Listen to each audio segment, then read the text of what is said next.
Eccoci qua.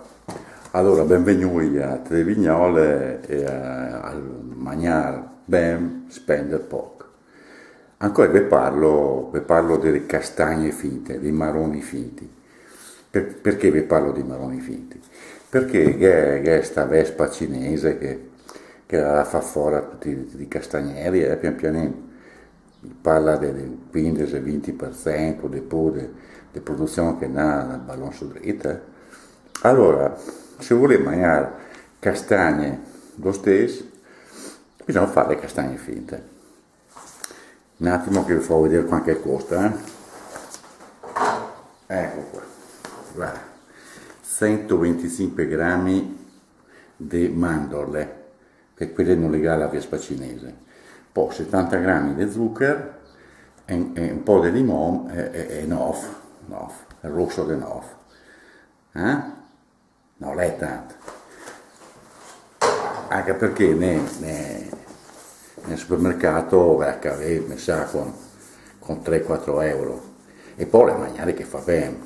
Allora ciappè ste mandorle, le pelé, so che le brigose, ma le pelé, le taglio fine fine e un po' di acqua. Le mette dentro una padellotta col zucchero, 70 grammi di zucchero, e mette sul fuoco e misce olio di gomito, via. Quando è pronto, mettendo una chicchera e che butta dentro chi dice un succo di limone, appena appena. La secca diventa tiepida, che si ingruma, e dopo fai delle balotte tipo castagne, insomma, grandi così. Le modelle un po', che è un po' una anda che par castagne, e quando le fai sugare su una carta di quella lì oliata, no? Quando le belle sute, che dici, c'è poi rose de love e che penere su da una banda e dall'altra. Le metti su una gradella, no?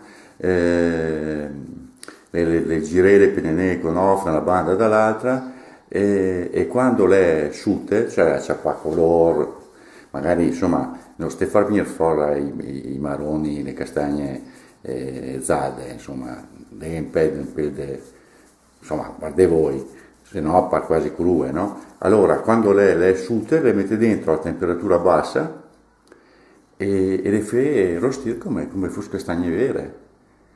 Una roba, non stai tagliarle perché non serve, insomma, non è che le scoppia. Prove con 3-4 di queste qui sei a posto, non dico tutto il bene, ma insomma, alla prossima.